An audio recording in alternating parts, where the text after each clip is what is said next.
Hey guys, welcome. My name is Adam, and in this video, I'm going to be showing you the 3 steps that I used to create my ideal reality.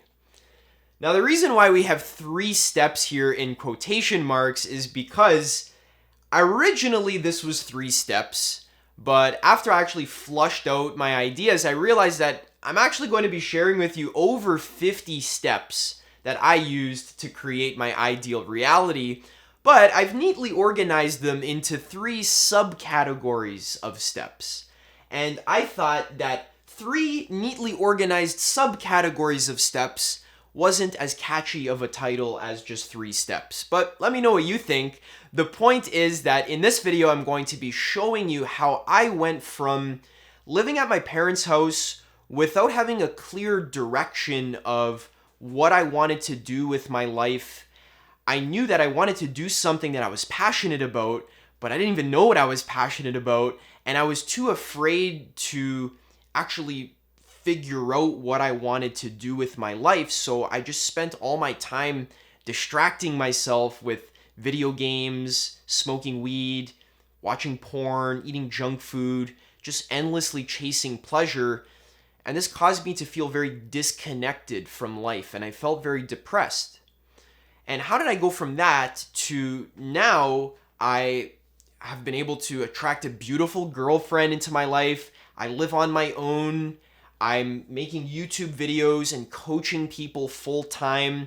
I spend most of my day just focusing on my own spiritual growth and personal development.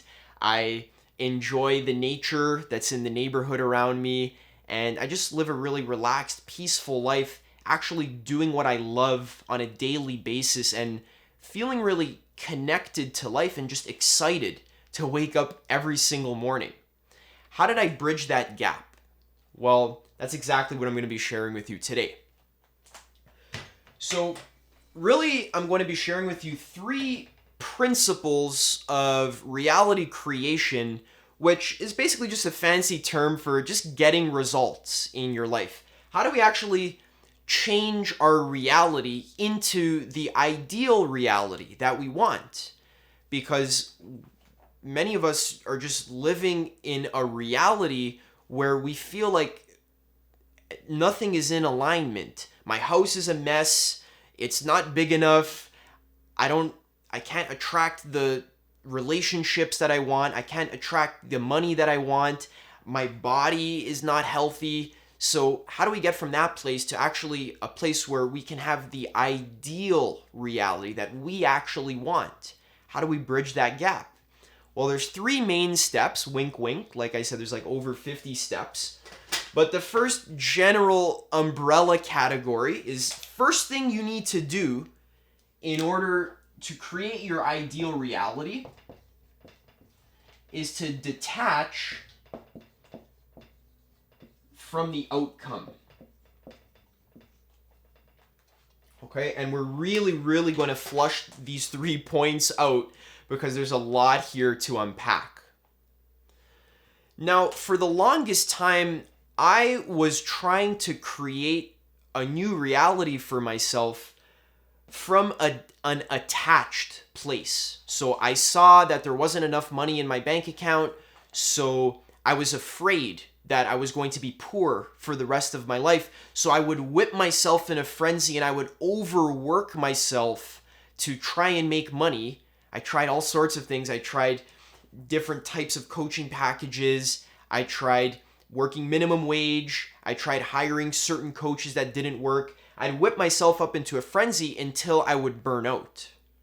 Now, the key insight I want you to take away from this video is that it is physically impossible to create your ideal reality if you are clinging and you are attached to any piece of reality. Now, let me simplify this. Basically, as human beings, we become very attached to pleasure. We want things to go our way so that we can feel good. And we also become very attached to avoiding pain and discomfort. So in Buddhism, they say that suffering is created first and foremost from being attached to the outcome of life. Not realizing that really whatever situation you're in life ultimately doesn't affect your happiness. Because for me personally, I've had situations in my life where, let's say, I was in Thailand, I was on a meditation retreat, and my situation from an outside observer's perspective really sucked. I was sleeping on the floor with cockroaches. There's mosquitoes in my room. I have this tiny little shack in this poor monastery. I was only able to eat 2 meals a day, and the meals that I would eat was like rice soup. It wasn't very tasty at all. And I had no entertainment. I had no phone, no internet. I had nothing to like distract myself with, no pleasure, had no fast cars to drive, no girls to talk to. In fact, on these retreats, we wouldn't talk to anyone at all. So from an outside perspective, you might say, well, Adam, it looks like your life really sucked when you were in Thailand. But even though all I would do is just sit in a tiny room for 15 hours a day, that was actually some of the happiest moments of my entire life. That was like the happiest I felt. Now, not to say that these retreats are easy or that there's no suffering involved on these meditation retreats, but what I realized from this experience is that my happiness is not dependent at all on external circumstances. Because after I finished my retreats, then I was like, okay, I'm fucking sick and tired of being in this tiny monastery. I want to go travel Southeast Asia. And that's exactly what I did with my friend. We went to beaches, we went to go talk to girls, we were eating cheap, tasty pad thai and awesome street food. And I was being very mindful that my actual happiness levels were not increasing from engorging myself with sensory pleasure. Partying and dancing and meeting people and eating food didn't actually increase my internal fulfillment. In fact, I found that being distracted in the outside world and being attached to pleasure, just chasing pleasure and avoiding pain, not being mindful and grounded and aware and detached from the outcome, what I found was that I was actually less happy than I was sitting in a tiny room, sleeping on the floor with cockroaches, eating rice soup. So the key insight that I want you to realize is that you can't create your ideal reality while you're also attached to things going your way. Just a simple example. If you want to attract girls, something I had to learn how to do in my life. When I was like 18, I had no idea at all how to talk to girls. Actually, when I was like 16 or 17, I didn't know how to be attractive. And that's actually how I began my personal development journey. I discovered that the more attached I am to wanting the girl to like me, the more I feel like if this girl would just like kiss me and give me validation and attention, then I'll be happy. The more I placed my happiness in the hands of this pretty girl, the more attached I was to the outcome when I was talking to her. And I would subconsciously change my tone of voice. I would be needier. I would have needier energy. And when my energy was needy and attached, what would happen is I would actually self-sabotage. I would be afraid. And then when I'm talking to her, she would feel afraid. And I would act weird. And then she would feel weird. And she would do everything in her power to get away from me. So the key insight I want you to understand is that when you're attached to the outcome, you always self-sabotage yourself. Because what is attachment? This is something that I want to go really deep into.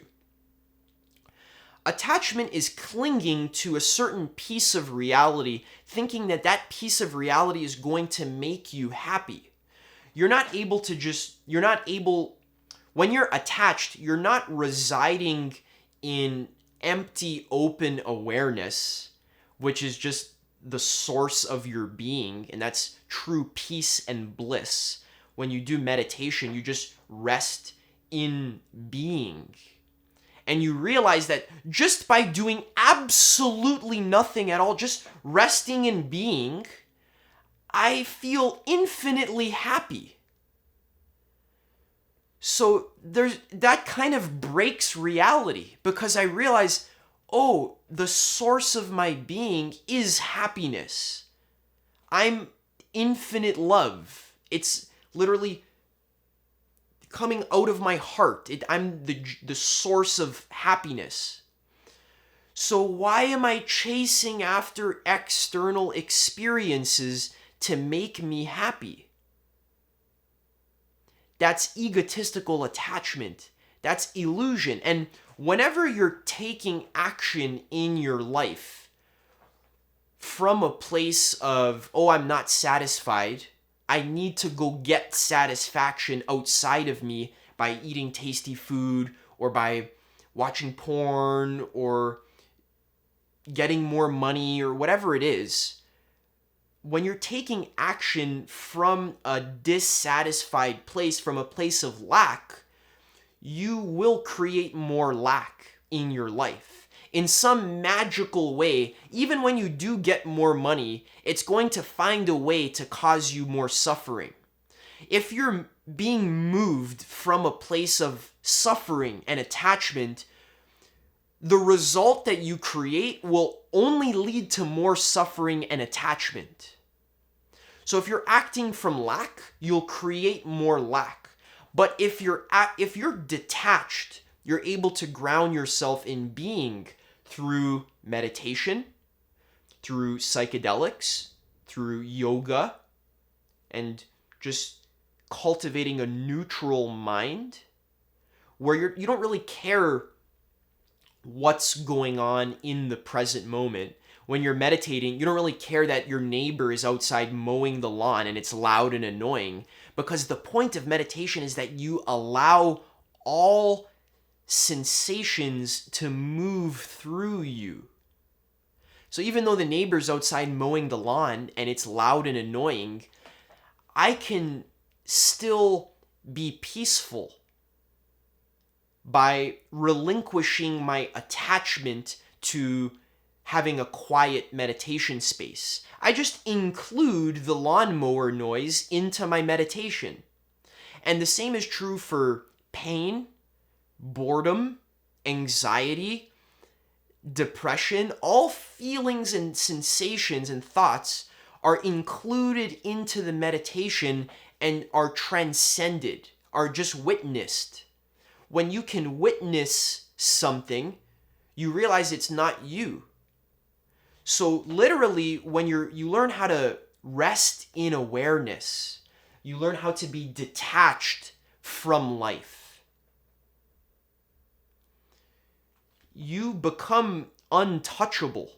You become almost invincible. You realize you are nothingness, and therefore you can never be hurt or harmed, and you can never die. There's nothing to be afraid of.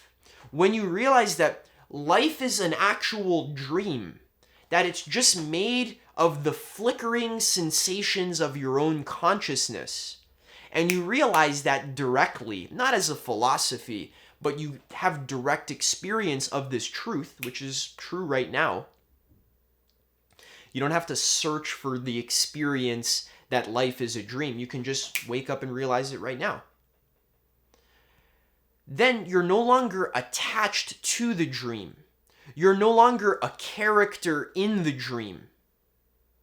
When you're identified with being a character in the movie or being a character in your dream, now all sorts of fear and lack arises, Now you're afraid that you're not going to make enough money. You're afraid that this girl isn't going to like you, or that you can't resist your temptation for junk food. But when you go lucid, when you detach from life, and you realize that life is an actual dream, this isn't something depressing where some people hear me say, "Oh, Adam, what do you mean that reality's made of my consciousness, or that reality's a dream? That's so sad." No, it's not sad. If you think this is sad, it just means that you're thinking about it in your mind, but you're not actually grasping it in your experience. Because when you realize that life's a dream, it's freeing. It's actually very liberating. Now you can do whatever you want. You're not so attached to the outcome. So for example, when I go to make YouTube videos, when I first started making YouTube videos, I wasn't able to be confident in myself on camera because I was so attached to what other people think of me, to not making a fool of myself, to doubting myself, being worried.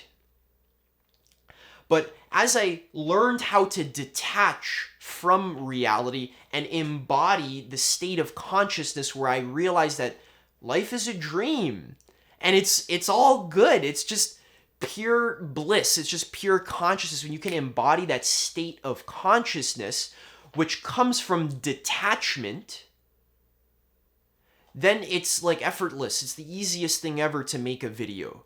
Because who's gonna judge you? It's all your dream anyways. So you're just making a video for fun.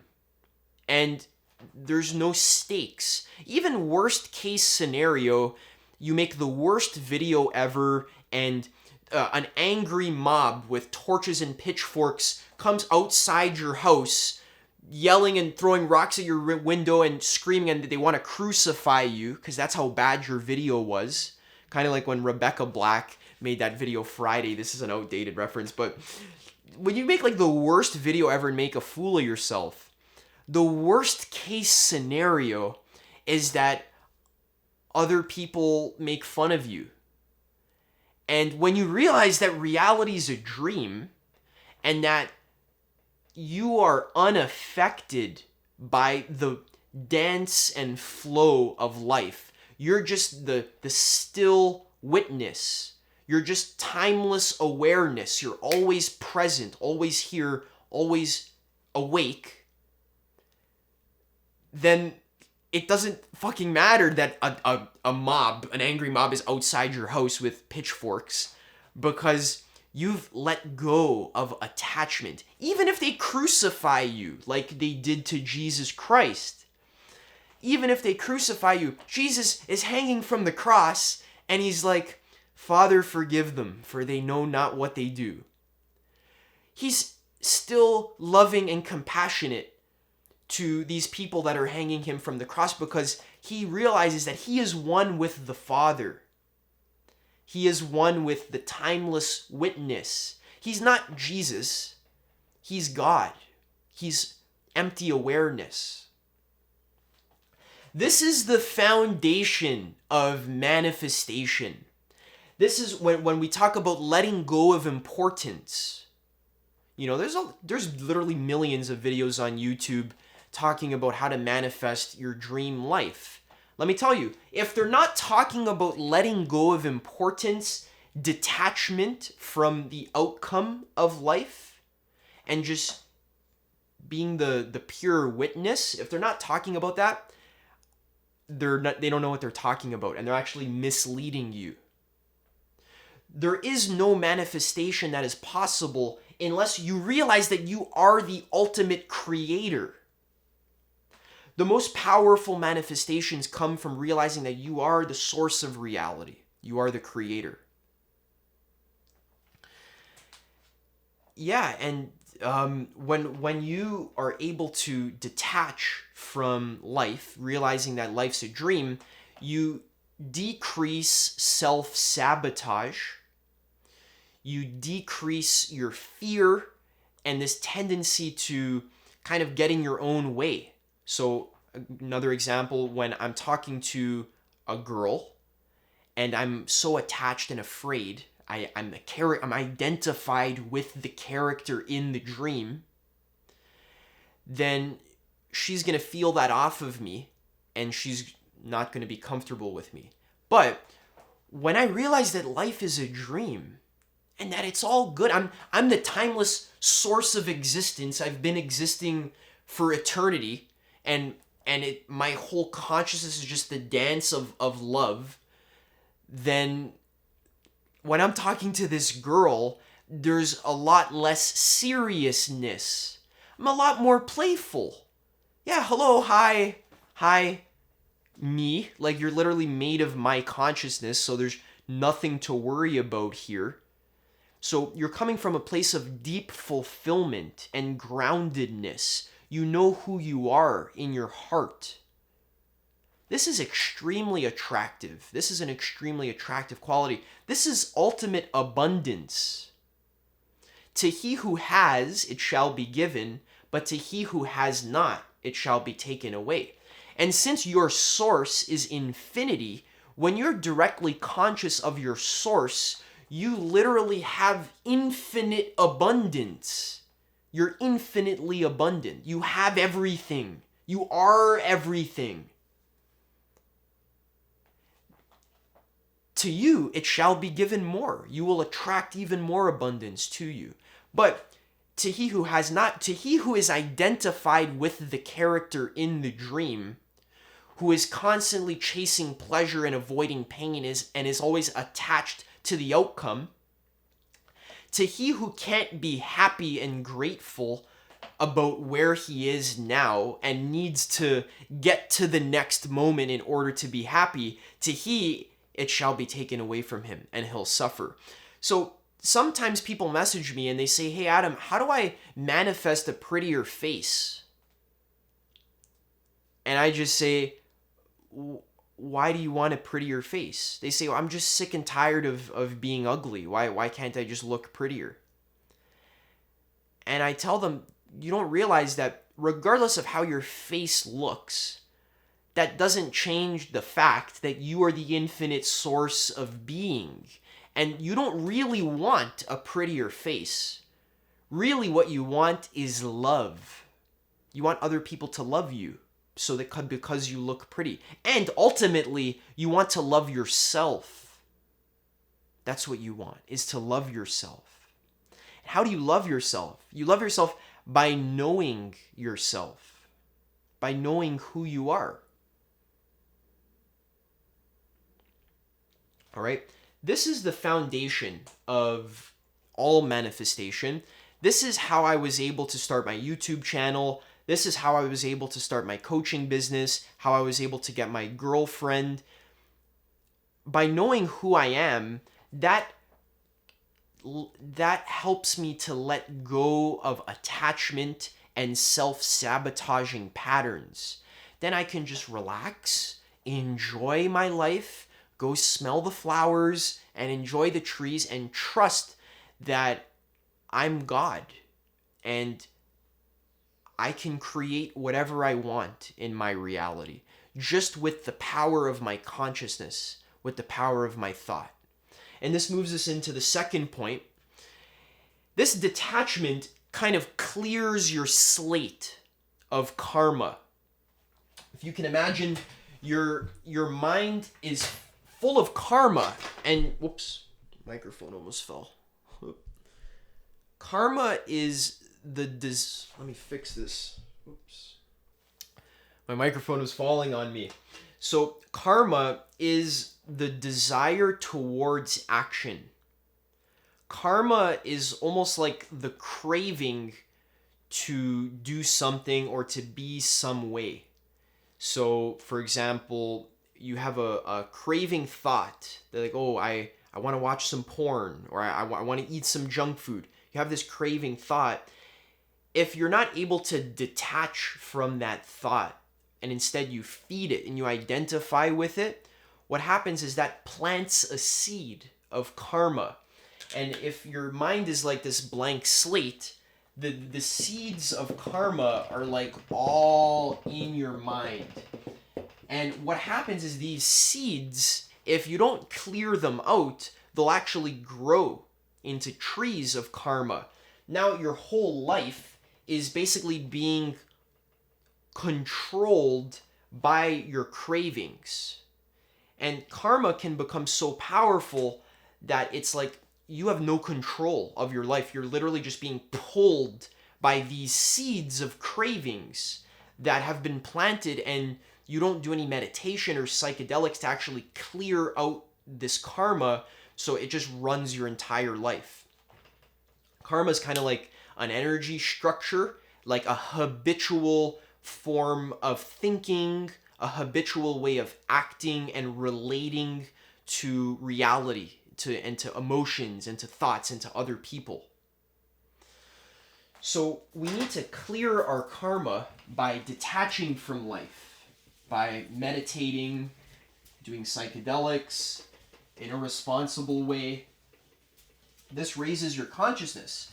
And when you realize that you don't actually need to fulfill these cravings to be happy, when you're able to just feel super happy doing absolutely nothing at all, your mind becomes a blank slate. And your heart or your being becomes blank. And now that your slate is blank, you're just an open vessel, completely free, completely abundant. Now is the perfect time to move on to step 2. And step 2 of reality creation is to visualize your goal. So after you detach from reality, and you realize that you don't really need external things to make you happy, when you're able to actually cultivate internal happiness, now what you can do is you can visualize and create your ideal reality in your mind from a place of non-neediness. Specifically, what you want to do is you want to visualize your ideal life and visualize how you're going to add value to the world, how you're going to use your natural strengths and your natural gifts and passions to add value to other people's lives and to positively influence the entire trajectory of the evolution of the human race. So when we create a clear vision for ourselves, basically what we're doing is, now that we've cleared our slate, we've detached from the outcome, now we can actually visualize, okay, where do I want to live? How do I want my house to be? Who do I want to be in a relationship with, if you want that? What do I want to be doing for a living? What am I doing on a daily basis? So I remember when I was younger and I started doing this visualization, I would visualize myself living in a forest house in Vancouver with my wife, and I would go swimming in the morning, and I would create YouTube videos with my fancy camera equipment, and I would have millions of subscribers on YouTube, and I would just add so much value to people's lives. And I would completely change their lives. I would inspire them to become the best version of themselves. I would help them reconnect with God, to reconnect with their true nature. I would teach them so many interesting things about how science works and how the government works. And that's my vision still. And ever since I've been visualizing this goal, it has been actualizing in my life.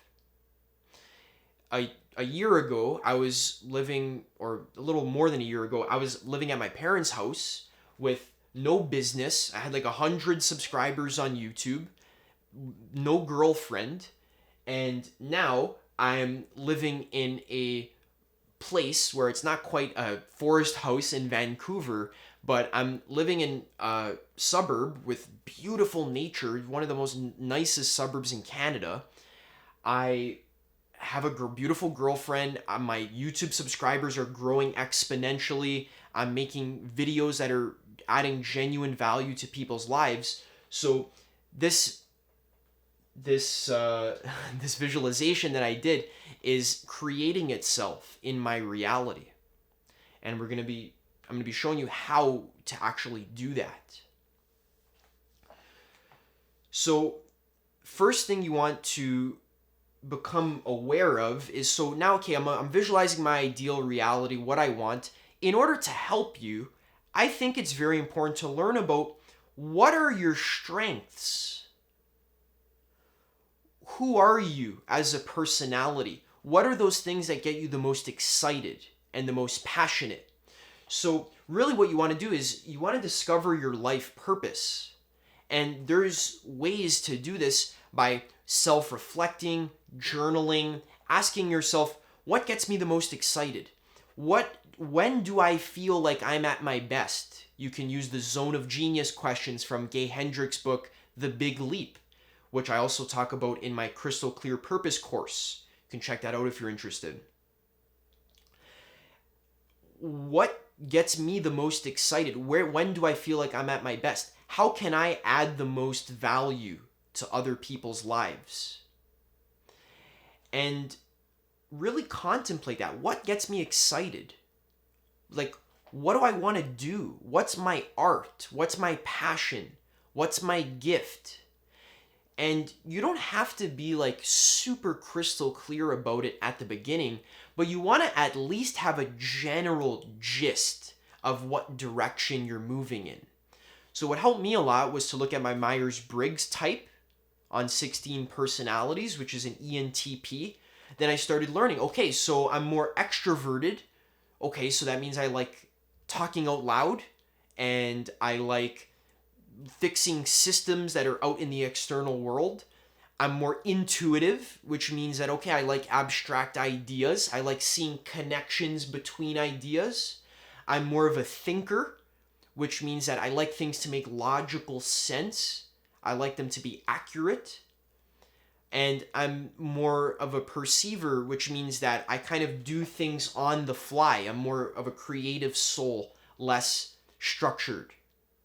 Okay, great. So now that I know that about myself, I'm thinking, okay, so being a YouTuber and making lectures about the nature of reality and about all self-actualization and all kinds of things, that's what gets me excited. That's what I like. And also, that fits perfectly with my strengths and my personality type. You can also take the VIA strengths test, which I highly recommend. And you can also look at your astrology chart as well on Cafe Astrology. These are all things that help me just figure out, who am I as a personality? What's my blueprint? What are my strengths? And I talk about this a lot more in my video, How to Build an Amazing Life from Scratch. I talk about figuring out what your strengths are and kind of investing points into the skill tree that most fits your human design, basically. It's like every human being's born with like a starting class, like in a video game. You want to figure out, what's your class? What are you good at? What are your strengths? What excites you? What are you passionate about?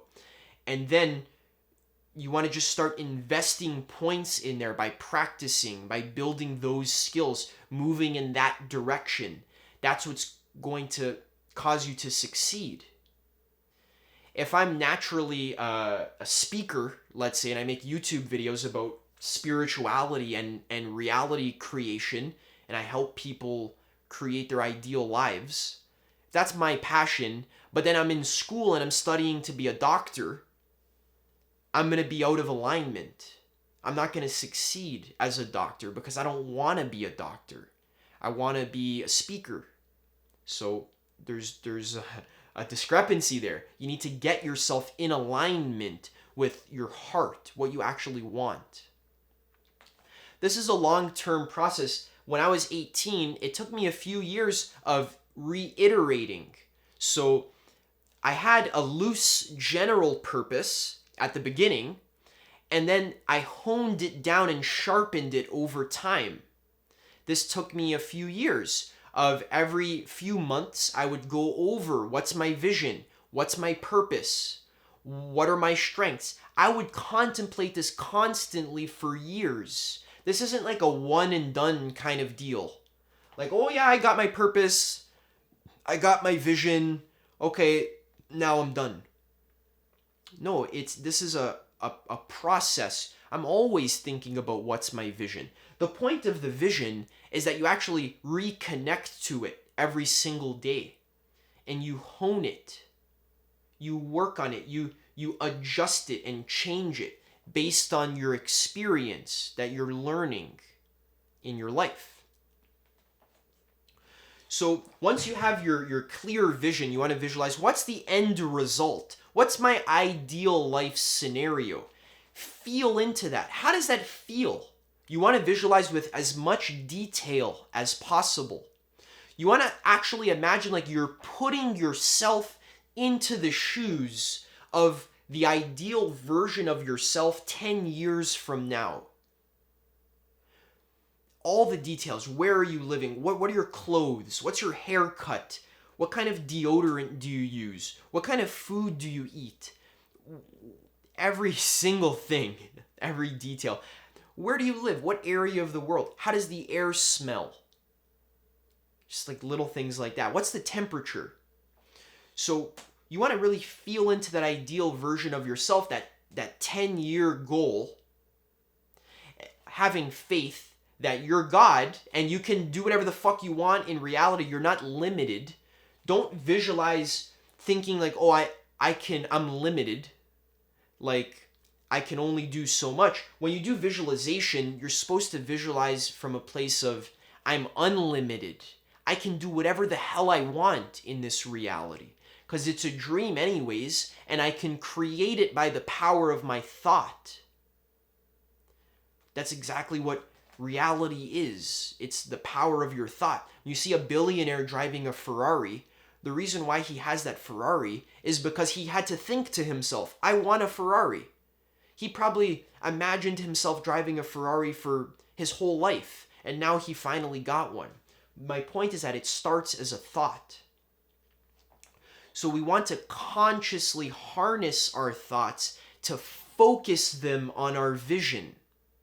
What normally happens is because we have no detachment from our thoughts, we have no mindfulness, we don't have the ability to, we don't even know what we're thinking 99% of the time. So what happens is when we allow our mind to take control of our life, to allow the seeds of karma to just kind of pull us around in our life, we're not being a conscious creator. And what happens is that your mind will automatically start focusing on the negative. Human beings, because of our biological evolution, we have a negativity bias, which means that when something bad happens to you, it's like 10 times more powerful than if something good happens to you. From an evolutionary standpoint, it's because it actually helps you survive to be biased towards those things that are negative. Because if you miss some fruit hanging on the tree, if you walk by it and you miss it, okay, you miss a meal, but you probably won't die. But if you miss a tiger sneaking up behind you, then you're done. That's the end of the line for you. So from an evolutionary standpoint, we're biased towards the negative. What will happen is that your mind will focus on the negative parts of your life unless you intentionally train it to focus on the positive parts of your life. When you focus on your vision and you focus on the fact that you're growing towards your vision every single day, even if it seems like you're not growing, you're still growing towards your vision every single day. Remember, failure is just a stepping stone to success. Then I wanted to say, like, Failure is a stepping stone to success. If you think of like a scientific mind, someone who's a scientist, they actually love failure. Scientists get excited to fail. It's called doing an experiment. You just try stuff out. It's like, oh, I tried using this advertisement. This didn't get me any clients. Okay, now I learned which advertisement doesn't work. It's like Thomas Edison with the light bulb. I tried 800 filaments to make the light bulb work. And the interviewer asked him, like, how did you have that patience to fail 800 times? Didn't you get demoralized? He said, no, I didn't fail 800 times. I actually succeeded 800 times in learning 800 ways that didn't work. So there's actually no such thing as failure. There's only actions that lead to your success. Because if you take an action and you fail, that's good feedback. That's going to add to your success. And if you take an action and you succeed, that's also good feedback, and that's going to lead to your success. So everything you do leads to your success.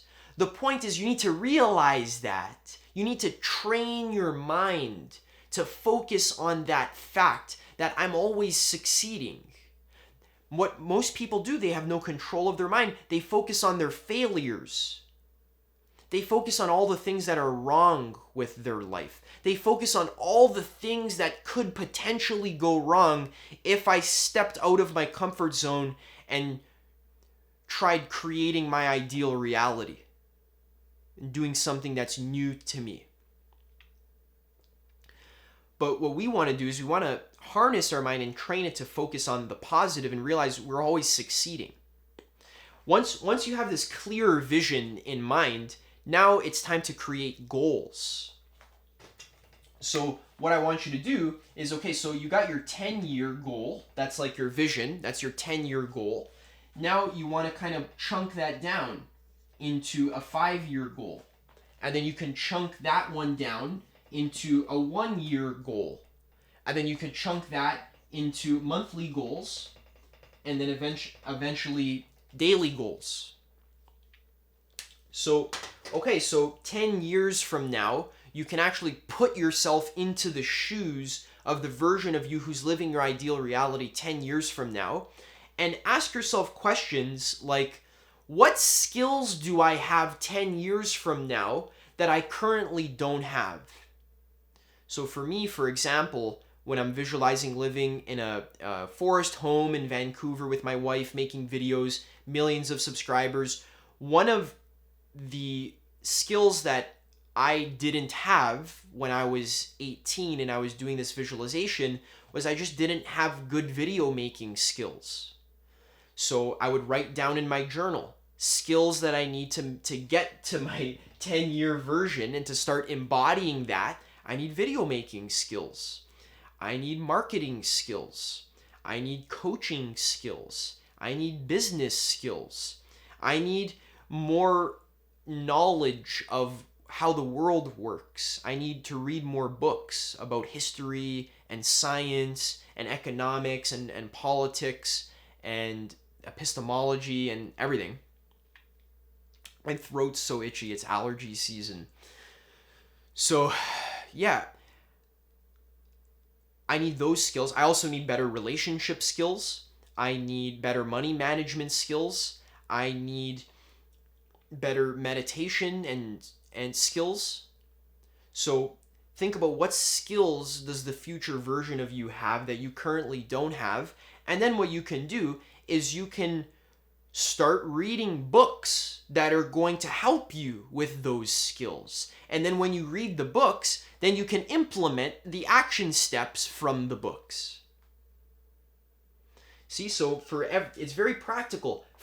So you can visualize your 10-year from yourself, and then list out the skills that version of you has that you currently don't have.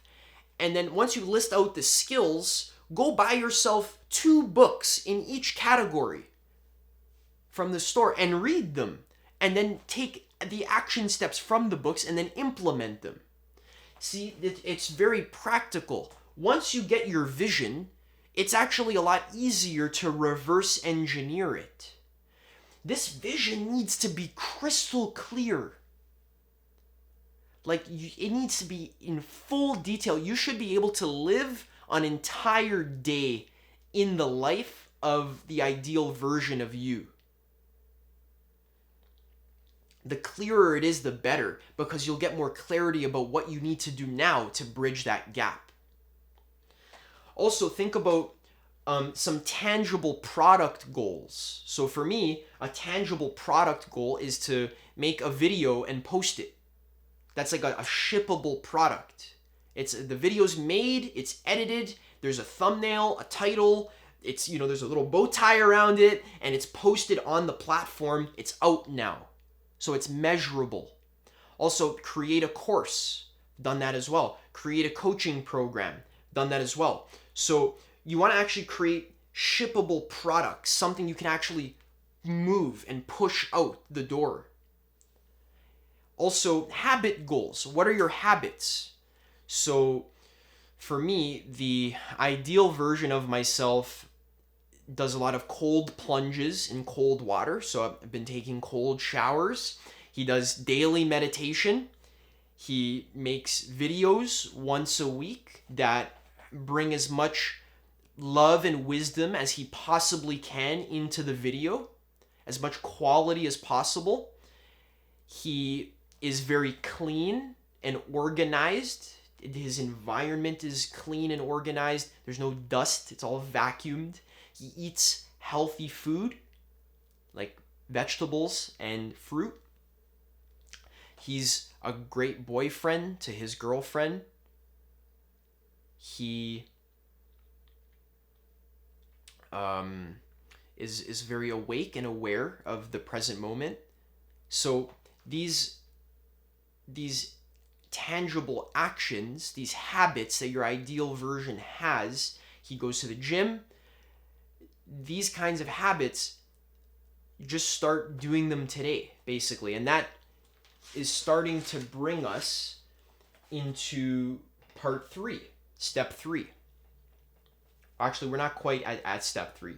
So once you have your vision, you have your goals, right? So you can set goals for yourself, like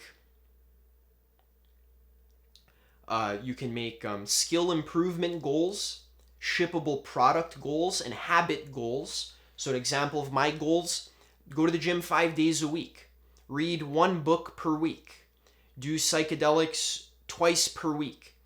I'm sorry, not twice per week, twice per month. Meditate every day. Make a video once per week. Review my journal.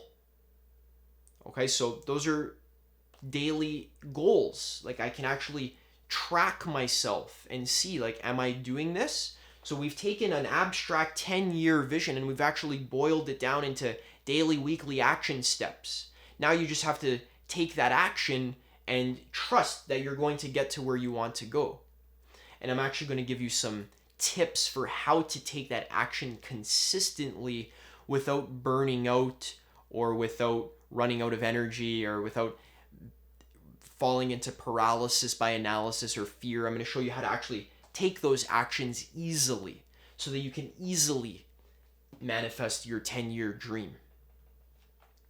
So once you're clear about your life purpose, you're clear about your strengths, you're clear about your zone of genius, you're clear about your goals, all of that I show you how to do in my program, and I've been trying my best to give you the overview here for free in this video. What you want to do is you want to print out a paper that has your goals on it, print it out, and you want to review it every single morning and every night. So you can imagine your vision, type out your vision on the computer, visualize it, type it out, print it out with your goals, with your life purpose, your action steps, your strengths. Print all of that out and then review it every morning and every night. That's going to help you to program your subconscious mind to help to remind you of who you are and what you're striving for, what's most important to you in your life. You have to remind yourself on a daily basis, or else you're going to forget. That's why I said visual vision is not something you do once and forget about it. This is like the only thing you think about on a daily basis. It's like it dominates your attention. That's all you're thinking about is your vision. First thing in the morning, last thing at night, and throughout the day. The more you think about your vision, the more you focus on it, the more powerful it becomes, the quicker it manifests. Now, next, I want to talk about crafting your ideal character. This is so powerful. This is something that has changed my entire life. When we're having this 10-year vision, we don't want to ask ourselves how we can get there. First, we want to ask ourselves, who do I have to be in order to embody that version of myself? So ask who, not how. This is key. So actually, in your mind, actually embody the version of yourself that you want to be, and actually feel. How do you feel? Let's say you want to be making $1 million a month, even just $10,000 a month. Ask yourself, how does that feel to be that version of me? You might notice, like, oh, when I actually feel into that version of me, I feel a lot more secure with money. I worry about money a lot less. I manage my money a lot better, a lot more consciously. I spend my money without guilt. And I invest my money to make me more money. So you might see, by feeling into that version of you, feel how that version of you relates to money. If you had $100,000 coming in every single month, you wouldn't worry about money nearly as much. And when you do worry about money, you worry about it in a way where you're trying to manage it and organize it and account it so that it works for you. So, okay, so now that I feel how it feels to be that version of myself, start feeling that way now, today, with the little amount of money that you have. When I was making minimum wage as a lifeguard, I would visualize how would I organize my money if I was making like 10 times as much. And what I would do is like, okay, I would invest a lot more in myself. I'd invest more in my books. I'd invest in coaches and mentors. I would invest in courses, and that's exactly what I started doing. And that's been paying me massive dividends. So one tip for crafting your ideal character is find examples of people in books or on the internet. Find examples of people that are embodying the version of you that you want to be. They have the same lifestyle that you want. Maybe they have similar passions or similar talents or gifts. Find them. If they're succeeding already, study their life. What's their business model? How do they make YouTube videos? What do they do all day? What are their habits? So find a mentor, someone who you aspire to be like, and just copy them. Just copy the shit out of them. Just do exactly what they're doing. There's no shame in that at all. Remember J. Cole in his song Middle Child, he said, "To the OGs, I'm thanking you now. I was watching you when you was paving the ground. I copied your cadence. I mirrored your style. I studied the greats. I'm the greatest right now." So you got to study the greats. Copy their cadence. Mirror their style. Do exactly what they're doing. Because they're succeeding and you want to be like them. So just be like them. Basically. And when you're thinking about your ideal character, think about, how do you behave? What are your character traits? This is very important to think about. Your ideal self, the traits that self has. So for me, My ideal self is very awake to the present moment, very here, is very organized, cleans my environment, is very, I'm forgetting, I have it on my thing, is very confident, is,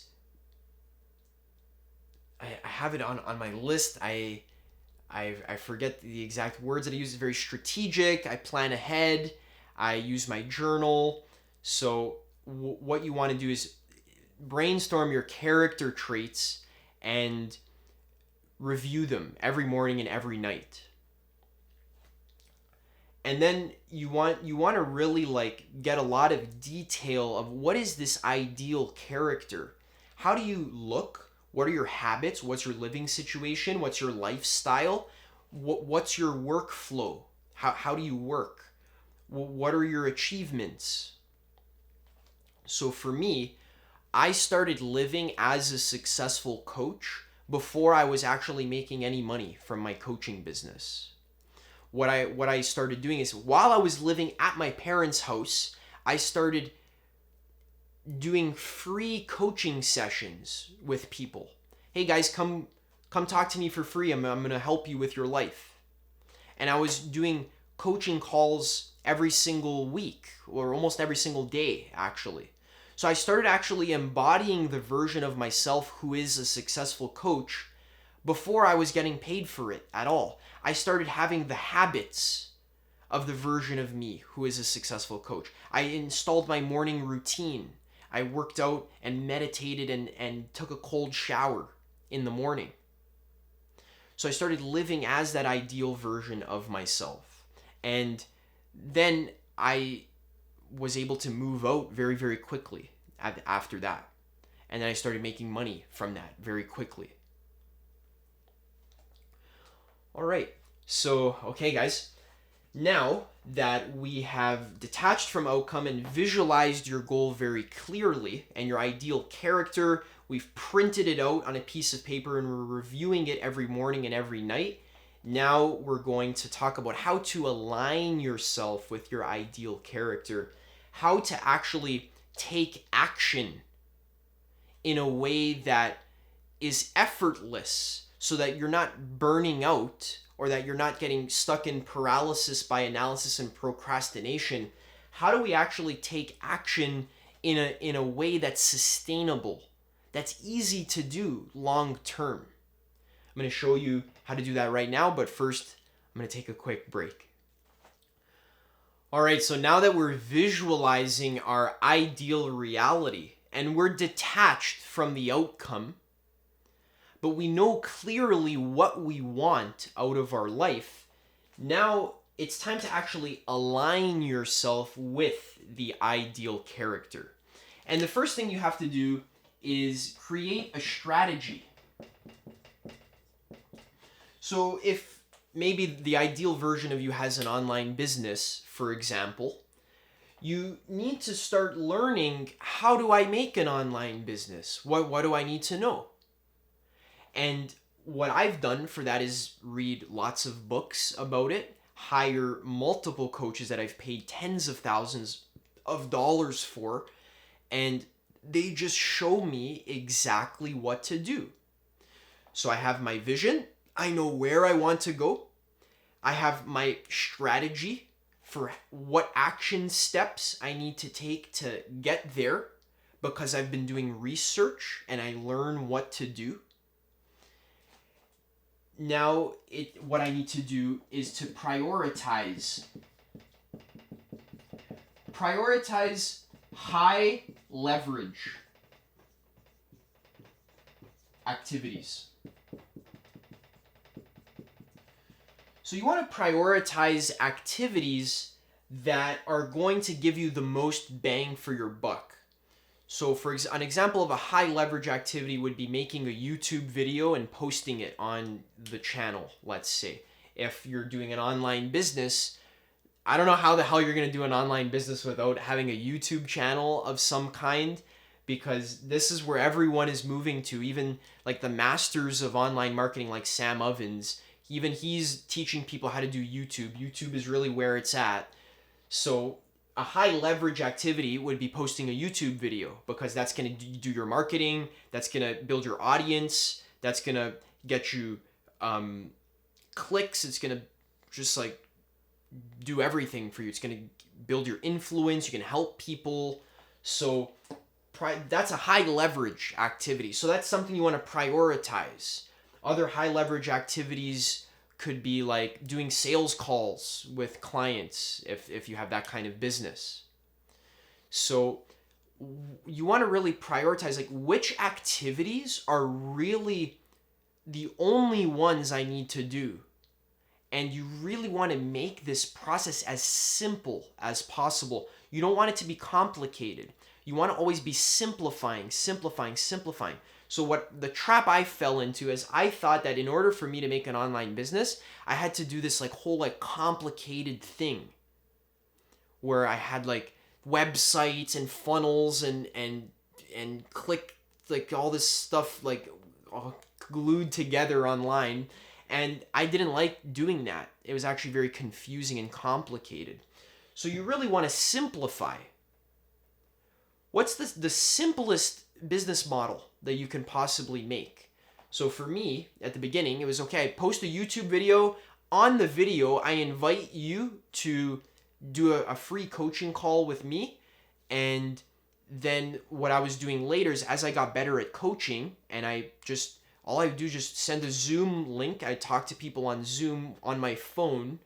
And as I got better at coaching, I said, okay, no more free calls. Now I'm doing paid calls. And then I would start signing one-on-one clients. I didn't even know how to do sales properly. And I still made some sales. And then once I've been actually hiring better coaches, reinvesting, learning how to actually do sales properly, now it's like a lot easier to actually sign more clients and actually work with them and help them. So those are high leverage activities, sales, YouTube. For you, let's say you're a painter or you're an artist. Really, the only two things you should be focusing on is improving your painting skills and improving your marketing. How do you actually get your paintings out there? So those are the only two things you need to think about. For me, another high leverage activity is reading books and just learning about reality. Meditating is another big one as well, because these are things I talk about in my videos. So that's what I need to do. Everything else, all these fancy things like funnels and websites and all that stuff, I was making thousands of dollars from my coaching business every month without a website. I had no website. So honestly, I still don't even have a website. So this is like, you're really focusing on the essentials. All right. Next, you want to trim the fat. Okay. So once you visualize your ideal version, you know exactly what you want out of your life. Now stop doing the things that aren't helping you get there. I talk about this a lot in my last video, how to simplify your busy life. Even if you have many obligations, you need to prioritize and realize that certain activities you think are bringing you happiness, like hanging out with your friends and smoking weed, you think that's making you happy, but when you actually do it enough, you realize, oh wait, this is kind of just keeping me in the same zone of my comfort zone. I'm just staying stuck. Or you think like, oh, volunteering for this, hospital is making me happy, but really the only reason why I'm volunteering is so that I can put it on my resume or so that I can get my parents to think I'm a good person. But really this is just sucking up a lot of my time and energy. I should just stop doing this. Or this extracurricular activity, okay, it's fun for me to play soccer, but I have all these practices, I got to go to games and stuff. It's actually, in a lot of cases, even more efficient just to like quit the team and then just work out on your own, and then you have more free time. That's what I did. And, you find what works for you, but you want to trim the fat out of your life. You want to simplify, simplify, simplify. Okay? And one way to do that is to stay clean. clean and organized. This is such a key. And I have a funny story about this. So my Myers-Briggs type is ENTP, which is just very like up in the air, all ideas and concepts. ENTPs are not known to be clean types. In fact, we're probably the messiest, most chaotic of all the personality types. So one of my coaches was telling me to take your personality type and then reverse it and do the exact opposite of what you would normally do. That will help you to shore up your weaknesses. So for a few weeks, I started living as an ISFJ, which is someone who's very caring and nurturing and just cleans, like constantly cooks, very organized, lots of attention to detail. So that's what I was doing for a few weeks, and I realized, holy shit, when I clean, I actually feel a lot better because I'm shoring up my weaknesses. So recently, I've just been cleaning like constantly. Like, my room is spick and span. My house, my kitchen, spick and span. I've been like sweeping, vacuuming, spraying, and disinfecting, just like everything. Everything's like clean. This is very important for a few reasons. Number one, when you're cleaning, it just helps you clean your mind. When you clean your environment, it's like you're cleaning your mind. It actually feels good to like scrub your toilet because it just feels good to clean stuff. When your environment's clean, you can think better. So that's what I've been doing. So staying clean and organized is very important. Organize the files on your computer. Many people's desktops are just full of like icons and apps, and there's like pop-ups and stuff. Clean that shit out. Get rid of that. You want your desktop to be nothing on it, and then maybe just like a browser and a couple apps, and that's it. Only the essentials, the bare bones. Same with your phone. Get rid of all the apps, okay? You want only the essentials, only the basics. This helps your mind stay clean, okay? It helps you stay organized, helps you stay focused. When we live in a society where everyone's constantly distracted and disorganized, their mind is in a million places at once, on their phone, with their friends, on their email, on Instagram, on the 20 different apps. You want none of that. You want to be focused on one thing. You want to be focused on your vision, what you're creating in your life, how you're helping people, what you're building, focusing on becoming the best version of yourself. Now, what helps me stay organized is journaling. Journaling is like a major key. I'm actually going to show you right now my journaling strategy. This is what I do every single morning and every single night. It's very simple. First thing I do in the morning when I wake up is I write down 3 things that I'm grateful for. So grateful for 1, 2, 3. 3 things I'm grateful for. Next thing, I ask myself, what would make today great? WWMTG. What would make today great? And then I write down 1, 2, 3. So these are just like internal things that would make today great. So today it would be great if I focused on the positive instead of the negative. It would be great if I focused on my work and I stayed organized. Today would be great if I just was grateful for the present moment. Okay, so you write down 3 things. And then lastly, in the morning, you write down your priorities. And then your priorities 1, 2, 3, 4. So make a YouTube video, go to the library, hand in my taxes, and whatever. So whatever your priorities are for the day, go to the gym. Okay, that's what you do in the morning. And then my night journal, I just write what went well. And then I do 1, 2, 3. So what went well? It's like, oh, I went to the gym. Great. I had a good time with my girlfriend. Okay, great. Oh, I ate healthy food. Awesome. So right in the beginning, we're focusing on what we're grateful for and what went well, because we want to focus on the positive. Very important.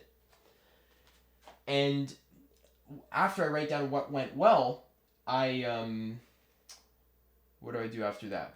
And then last, it's to improve. 1, 2, 3. To improve. Don't eat so much food. Don't be so distracted when you're working, etc. And then lastly, I just give myself a rating out of 10. What was my alignment to my ideal self? So ATIS.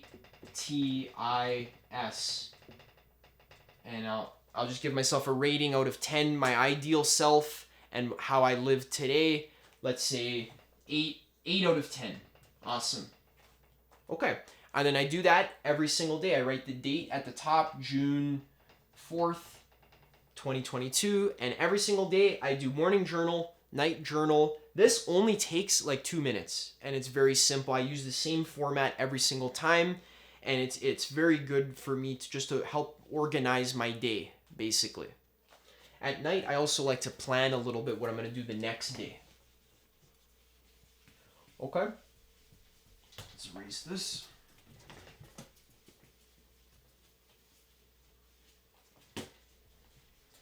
So yeah, I said this is 3 steps, but we're on step like 51 right now. But we're getting a lot of good info. This is really important stuff. Okay. So this next point is probably one of the most important points in the entire video. I might even shoot an entire separate video about it. In order to align with your ideal character, you need to learn how to balance in your life. You need to learn how to balance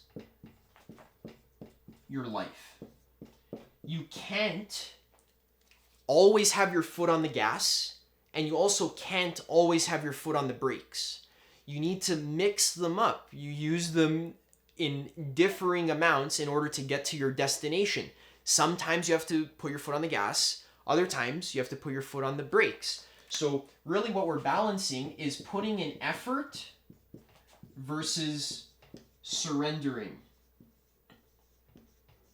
We're balancing effort versus surrender. So sometimes, like in the morning, for example, it's a great time to put in a lot of effort. You feel good, you got energy in the morning, go to the gym, do my work, make a video, do my meditation. You're putting in effort. I'm doing my website stuff, my sales calls, whatever I need to do.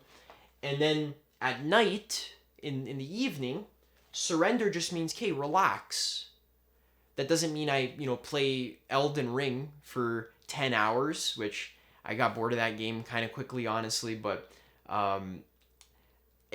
relaxing you in a conscious way. So just reading a book or going for a walk outside or having dinner with your family.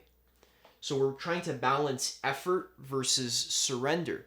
The only way you can balance effort versus surrender is by being aware of yourself, by being aware of the present moment. So the way the Buddha found the balance between the effort and the surrender is by discovering the middle way.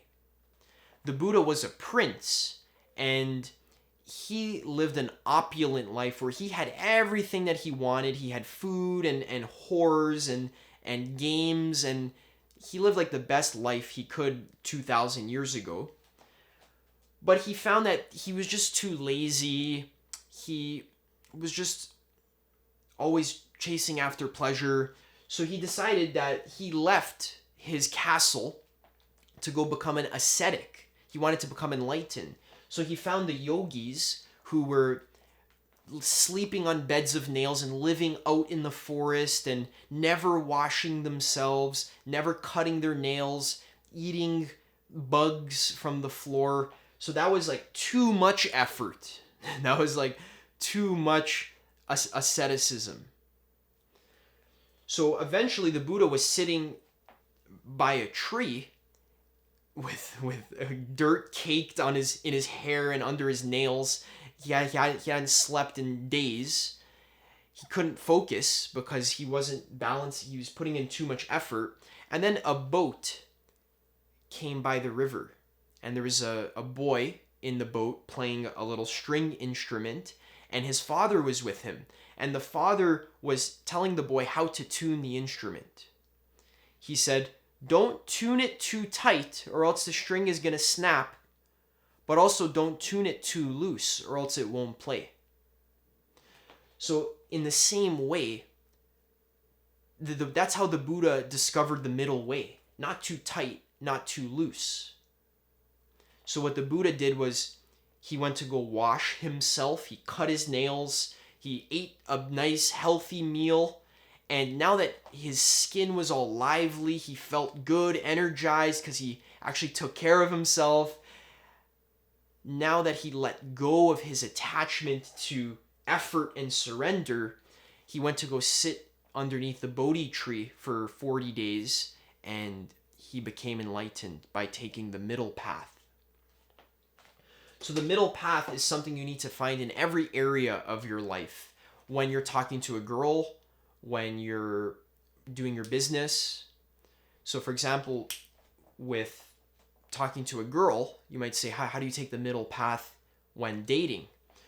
Well, the middle path between effort and surrender. So some guys will be way too try hard when they're talking to girls. They'll say, hey, look how big my muscles are. Look here, come check out my sports car. Wow, you're so hot. Here, I have $1 million. Come, I'll take you home. Right? It's like way too try hard. But then other guys, this was me, were way too laid back. I don't care about girls. I won't even go talk to them. I'm just so stoic. I don't even have to approach them. I just stand around and they all come to me. But that didn't work either. I was way too surrendered. So I realized that in order to balance effort and surrender in dating, I need to actually go approach the girl. I need to actually be clear about my intention. Hey, I wanted to come talk to you because I thought you were cute. You need to actually be clear about why you're talking to her. Because what I would do is I would go talk to girls, but I wouldn't even tell them that I think that they're pretty, so they wouldn't even know why I'm talking to them. So after I tell the girl that why I'm there, I'm putting in some effort, then I just relax. So this is kind of like a relaxed effort. It's like you're surrendering and putting in effort at the same time. There's like a fine balance. It's like a perfect balance, right? If effort is on this side and surrender is on this side, you really want to walk that fine balance, and the balance is always changing.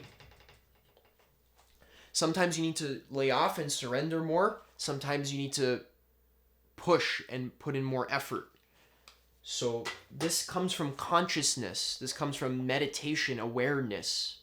You need to be aware of your own body and the feelings that are in your body and also in another person's body as well. In the case of when you're dating, you need to know, how does the girl feel? If the girl is receptive to you and she's laughing and coming close to you, then you can put in more effort, because you can take the interaction further and lead it further. But if the girl is closed off to you and she's like scared of you, then surrender, just relax. Don't just be friendly at that point. So having awareness and feeling the interaction, feeling yourself, being mindful, you can kind of navigate this fine line between balance and surrender. The same works for business as well. In hustle culture, we think that we just need foot on the gas all the time, foot on the gas. We just wake up 4 a.m. every single morning and lift, go to the gym for 2 hours, and then work laser focus for 10 hours, and then fast and cold showers. It's too much attachment to the result. So you're taking too much action. That's what I would do. Last year, I'd wake up early and I'd force myself to work, but I find I'd burn out super quick. And then On the other hand is manifestation culture, law of attraction culture. It's like, oh, just sit on your couch and, you know, do this one visualization and all your dreams will manifest. So, you know, that's too far on the surrender side. So we need to balance effort and surrender. We need to take effort, we need to take action, but we need to do it in a relaxed way. It's not like a huge deal. Just take some action, do it consistently, and if you need to rest, rest, and that's how you stay consistent long term. All right, that's the middle way. The other things you want to balance other than effort and surrender is also balancing theory and practice. So you want to balance effort and surrender. You also want to balance theory and practice. So in the beginning of your personal development journey, you don't know what to do. You don't know how to meditate. You don't know how to start a business. You don't know how to get a relationship. You don't know anything about how life works. So you need to first just study a little bit of theory. What do I do in this thing called life? Let me go find some masters and sages who've already written books that are this thick. They've put all of their wisdom into a book. Let me just go read that. And in fact, let me go read 100 of them. So you need theory in the beginning, but then it can become too much theory, which is something that not many people need to worry about. I suspect that most people are actually too biased towards practice and they don't respect theory enough. I think theory is extremely important. You need to understand how reality works, how business works.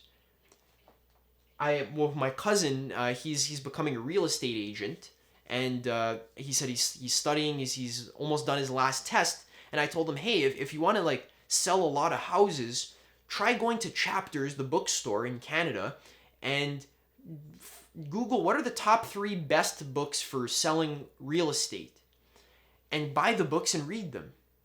And you know what he said to me? He said, wow, Adam, that's awesome. I never thought of that. That's a great idea. I'm going to do that. And I was like, yeah, that is a great idea.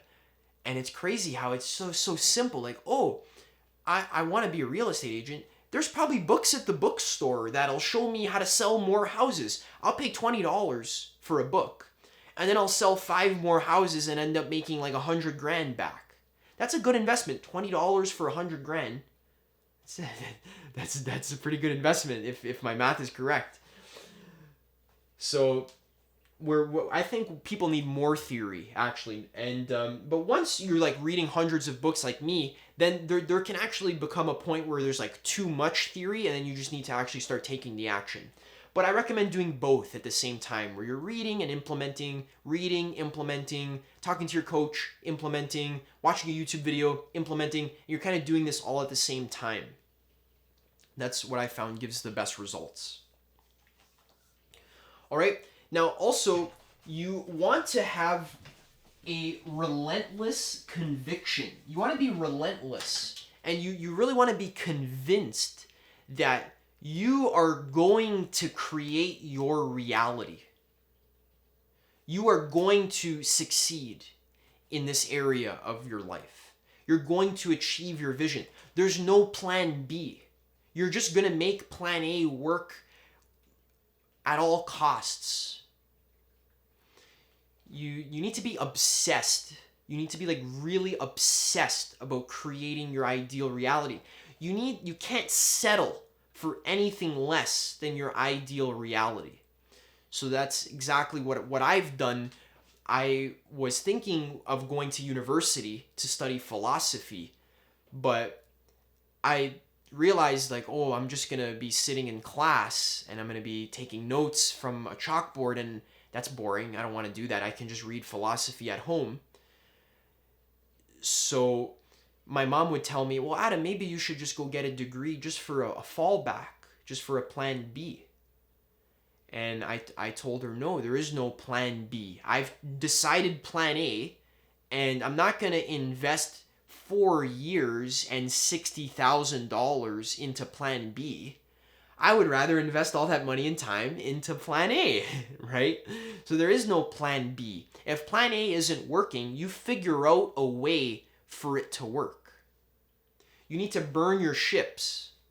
When one of the Spanish settlers or the French settlers landed in North America, they burned the ship that they came with so that they had no choice but to take over their island. They can't go home. They have to be relentless. It's like life or death. So I've had points in my life where like I'm completely obsessed with creating the result that I want. It's like, I will create this result. I will do anything to make it happen. I don't care who's calling me, who's texting me, what he says, what she says, what time it is. I don't care. It's gonna happen. I'm making it happen. I will find the resources that allow me to make it happen. Whoever I need to talk to, I will get into contact with them. I'll email them. I will buy their course. I'll do anything. I don't care. I'm going to make this result happen. And you need to have that kind of attitude. Like it's gonna happen. In fact, I'm so relentless that it actually just allows me to relax because I'm 100% committed. I don't even need to worry about getting it done because it's just already done in my mind. My vision is already manifested for me. I've already done it. I've already seen the vision with so much clarity, and I've already reverse engineered the action plan. And I have the step-by-step, the play-by-play for how to get to my vision. And if there's any gray area or gray spots, I fill in those gray spots with books and resources and coaches. And it's gotten to the point where my vision is already created just because I visualized it, and I that comes from my heart. I've actually connected to my soul, and I feel this is what I want to create in my life. This is the life that I want. I won't settle for anything less than I want. I'd rather die. Like Eminem, he said, when I was little, I knew I would blow up and sell a mill, or grow up and be Attila, go nuts and be a killer. So he basically said, if it's not a rapper that I make it as, I'm gonna be a fucking rapist in a Jason mask. So he's like, if I don't succeed as a rapper, I'll just go crazy and kill myself. Now, obviously I'm not saying to kill yourself, but what I am saying is the attitude is like, I will succeed. Like, there's no option. I'll just make myself succeed. If I see that I'm failing or not succeeding, I will just try again tomorrow. And then again and again and again and again and again and again until I'm dead. I'd rather just like try and fail my whole life than not succeed. Or I'd rather try and fail my whole life than to not try at all, basically. So yeah, you have to have relentless conviction. And this also kind of helps with the next principle. So you want to be relentless. And what helps me is to fake it till I make it. Now this is a principle that some people might feel like, oh, like, well, you're faking it. I don't want to fake it. I want to be the real thing. But the truth is, when you first start, you're not the real thing. You have to literally fake it until it becomes the real thing. So for example, when I started making YouTube videos, I'm not an authority on meditation. I'm not like a Buddhist master, an enlightened monk. I just started talking about, hey guys, this is how I meditate. This is how it works for me. This is the best way that I've found according to my studies, and I'm going to share with you now. Same with mushrooms. I have a video, how to use magic mushrooms for beginners. I'm not an authority on mushrooms. I'm sharing what works for me. And I had to literally become a YouTuber in my mind. I need to start seeing myself as a YouTuber. When people ask me, hey Adam, what do you do for a living? Oh, I'm a YouTuber. Oh really? That's so awesome. Show me your channel. And they see my channel, I have like 500 subscribers. They're like, oh, fuck, I guess he's a YouTuber, right? Like, he's got 500 subscribers. Awesome. So even when I had like 100 subscribers, I wouldn't focus on like, oh, fuck, I only have 100 subscribers. I would be like, yes, I have 100 subscribers. Like, yes, I'm a YouTuber. So I would actually embody the version of myself that I want to be before I'm getting confirmation in reality that it is who I am. See, what poor people do, I don't want to say poor people, but like what people who are not successful, what they do is they look to reality to give them confirmation about who they are. But what the successful people do is they decide who they are first, then they look to reality for confirmation. So I've already decided that I'm a YouTuber. Now, whenever I get one more subscriber, it's like, yes, I'm a YouTuber. Whenever I get a little 10 cents of ad revenue, it's like, yes, I'm a YouTuber. So you're looking for confirmation. And this is how you fake it till you make it. This was important for me when I was releasing my life purpose course. I actually know a lot about how to discover your life purpose. I've done it for myself. I've read books about it. I've taken my own courses. I've even coached clients through it and gotten them results as well. I know a lot about that. But for some reason in my mind, I still felt like I wasn't worthy. I had imposter syndrome when I was releasing that course. So what I had to do is I had to actually embody the version of myself who has already released like 5 or 10 courses. Like, it's not a big deal. Because that is what allowed me to embody the version of myself who is awesome at making courses and releasing them. So in a way, I was kind of faking it until I made it. But I made that course, and I'm still getting emails and comments of people telling me that it's changing their life and they love it, and it's like so exciting for them. They finished the whole course, which is awesome because it's like 10 hours of content. They finished the whole course, they love it, and it's like changing their life. And I'm actually helping people because I faked it until I made it. And yeah, that's super important. So you need to like decide who you are first, and you need to kind of believe it in your mind before it is shown to you in reality. This is how it always works. Okay? And that's actually the next point, is you actually want to ignore your old reality. So before you begin this process of like identity shifting, which is a lot of what we're talking about today, before you begin this process, you're going to have all the old momentum from your old self. You're going to have your old house, your old friends, your old family, your old belongings. What you want to do is, first of all, just clean up your house. Get rid of that old furniture. Reorganize your furniture. It's very important for shifting your energy.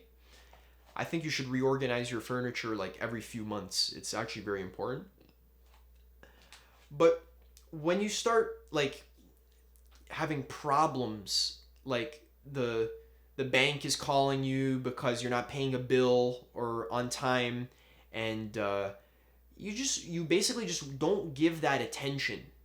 You can still pay the bill on time, but don't focus on the old problems. Instead, focus on the new solutions.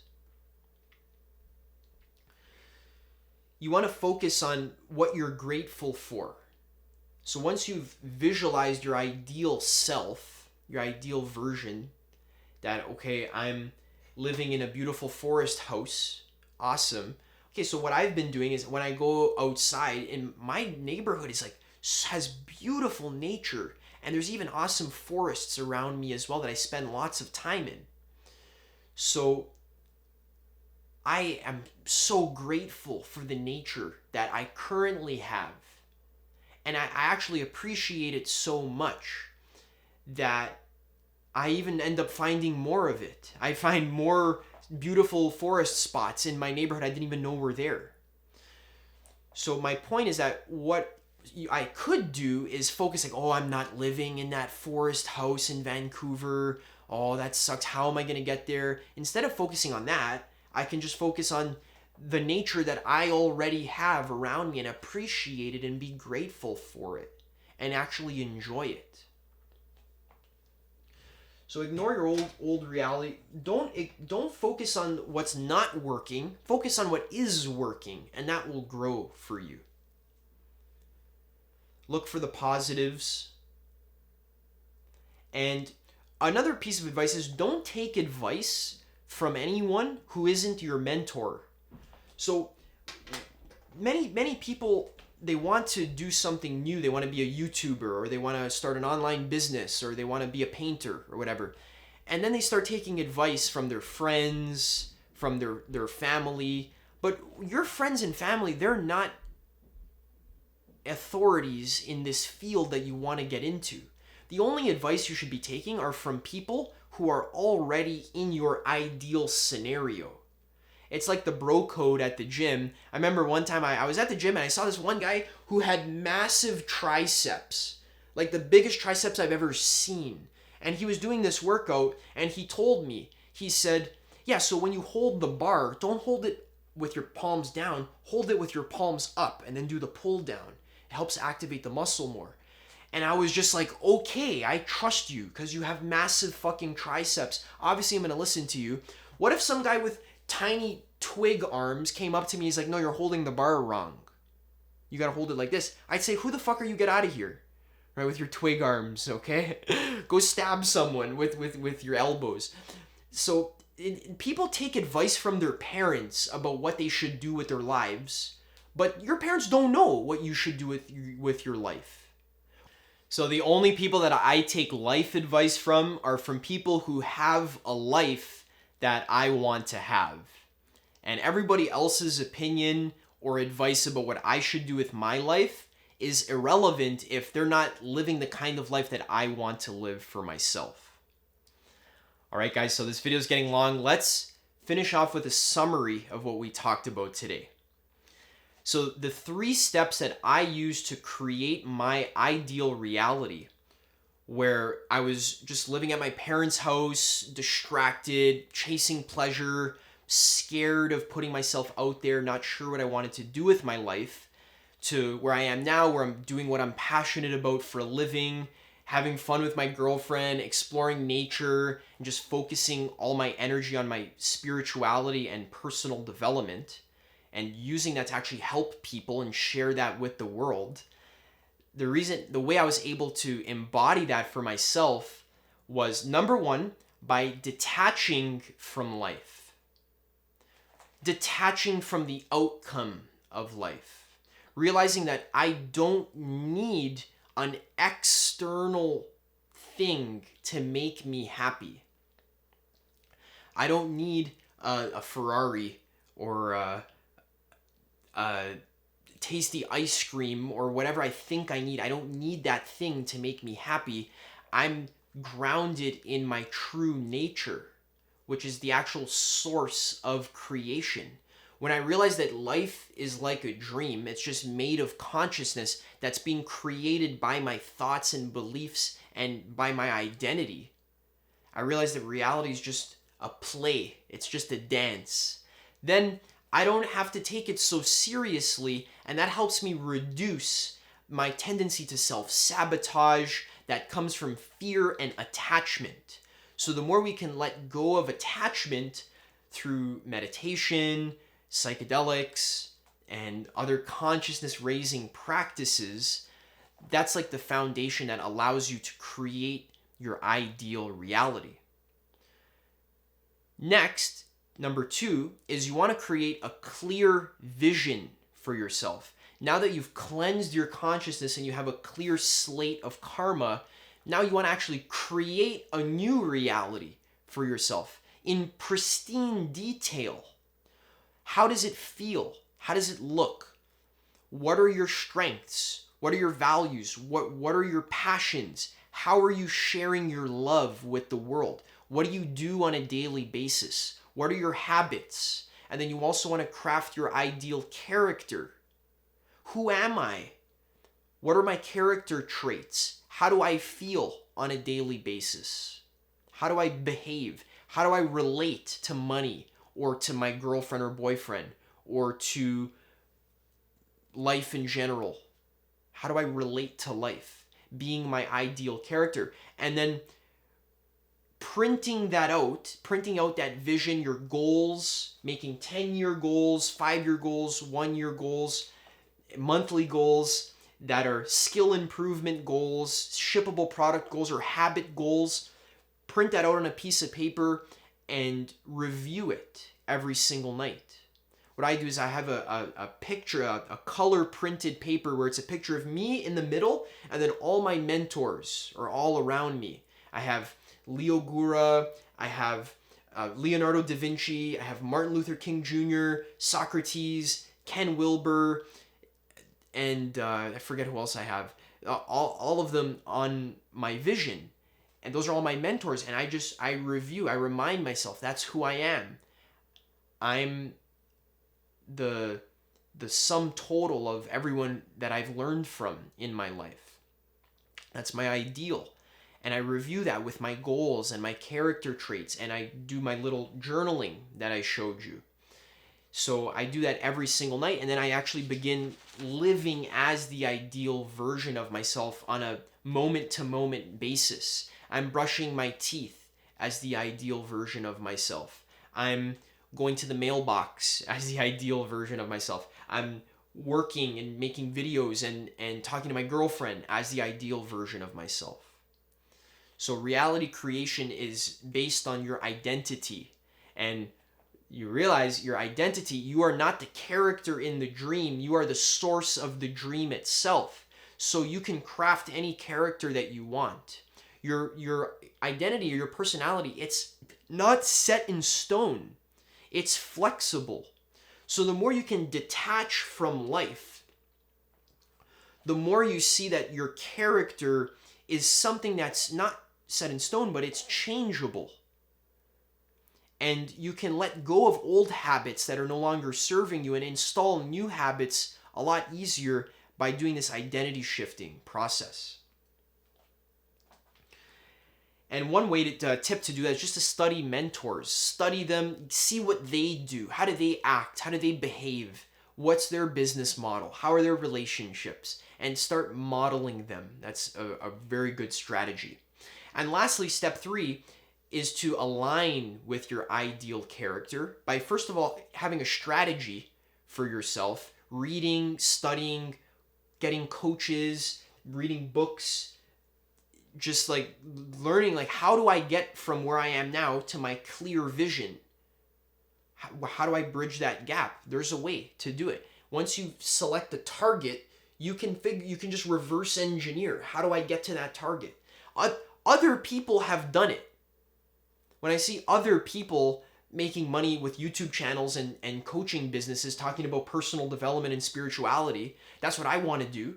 So other people are doing it. Okay, great. That means I can do it too. Let me go study what they're doing.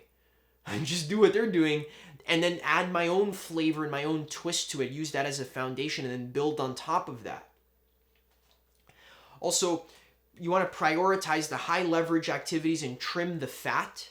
Get rid of the pointless shit. You want to stay clean, stay organized. I journal every morning and every night. Also, super key is to remember to balance. You have to balance effort and surrender. You have to balance theory and practice. When you go too far into the effort, all you have to do is just autocorrect. So when you're not attached to the outcome, you can focus on the process. So when you're riding a bike, if you're too focused on getting to your destination, every single time you crash, you're going to get frustrated at yourself and then you're going to quit. But if you're not worried about where you're going, but you're actually just focused on the actual process of riding, you're actually focused on balancing on your bike, you're trying to master the actual process of bike riding, you're going to get to your destination a lot more effectively. So what we want to do is we want to put our vision in our mind, visualize it, remind ourselves about it, and at the same time being detached from it. So it's the most important thing in the world to me, and at the same time, I have complete faith that it's already going to be manifested for me. And because I have confirmation in my reality now that it is manifesting already. Look, I got making videos for a living, my subscribers are growing exponentially, my business is growing, I'm helping people, I got my camera, the nature, everything. I'm already in my ideal reality is already manifested, and it's manifesting more and more and more and more and more abundance every single day, because I'm focused on the process. I'm focused on what I can control, not on the end result, right? And also, remember that failure is good. When you fall off your bike, you realize that's actually a good thing. Now you learned not to fall. So next time you learn what not to do. I remember when I was a kid, there was this thing that I did on my bike where I kind of put the wheel like off the sidewalk a little bit, and then when I tried to get back on the sidewalk, my wheel couldn't like get back on, so I like just tipped my bike over and I fell and I scraped my knee and it hurt so much. And now for the rest of my life, I don't do that anymore. Now when I get off the sidewalk, I know how to position my tire so that I get back on the sidewalk without falling. So me falling one time wasn't a failure. It was actually a success, because now for the rest of my life, I know how to ride properly. The same is true when talking to girls or guys. Same is true when doing business. Same is true when eating food. Oh, I ate this food. These beans, they hurt my stomach. Now I know not to eat those anymore. But oh, this salad, oh, this feels good for my stomach. Okay, I'm going to eat more of this. So you're like Thomas Edison inventing the light bulb. Just try everything. What doesn't work, you're just balancing. You're not so attached to the outcome. It doesn't matter what like my girlfriend, she was sick recently. She had a sore throat and she was kind of mad about it because she wanted to make videos because she has clients, right? She wanted to talk to her clients and make her videos, but her throat was hurting, so she can't. She was sick. So I told her, I said, babe, don't worry so much about being sick. Just accept it. Just allow it. And she's like, oh yeah, you're right. And then when she started embracing the fact that she's feeling sick, not so focused on the outcome of like, oh, I need to build my business or I need to talk to my clients. Not focused on the outcome, but just focus on the process. Just resting when it's time to rest. Then she actually started feeling a lot better. Having the next way to align with your ideal character is having that relentless conviction, being convinced this will happen for me. It's going to happen. I'm going to make it happen. If it's not working, I'm going to make it work. There's no plan B.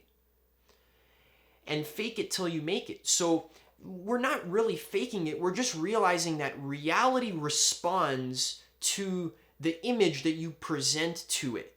So you need to be successful in your mind before you can be successful in reality. You can't succeed in reality before you succeed in your mind. So we're not really faking it till you're making it. We're just saying succeed in your mind first. Realize how far you've come. Realize how awesome you are. Be grateful for what you've already accomplished. Be successful, and then you'll be successful. Ignore your old reality, your old habits. Focus on the positives. Focus all the negatives. You don't need to give them energy and attention. Focus on the positives. Even look for the positives in the negatives. So even if I get sick, for example, I can say, well, this is a great opportunity for me to rest and contemplate. Or if I trip and fall and stub my toe, I say, oh, perfect, a perfect opportunity for me to practice mindfulness of pain. So every single thing that happens in your life, there's always a positive spin to it. I challenge you to find it. And don't take advice from anyone except the people who are succeeding and are in the position that you want to be in. All right, guys, and that's all I have to say here. If you enjoyed this video, leave it a like and subscribe. I've created a free meditation training. You can click the first link in the description to learn how to actually detach from life and raise your consciousness. This is the meditation that I do every single day like clockwork. It's the Vipassana meditation. I made an awesome training about how to do it. Very detailed, and it's completely free. You can click the first link in the description to get that training. And also, if you enjoyed this video, I recommend checking out my other video, which is called How to Process Your Emotions. This video is so important to add to what we're talking about here, because processing your emotions really is the main thing that you're doing all day. And I really show you how to stay neutral and grounded in your life when you feel anger, frustration, disappointment, sadness, guilt, fear, doubt. I show you the best technique for how to actually process that and stay grounded. That's going to help you a lot when you're on your self-actualization journey and you're creating your ideal reality. All right, remember, controlling your mind and your consciousness really is the key to creating your ideal life. And I have tons of videos on this channel that are showing you how to do exactly that. So I'll see you in the next one.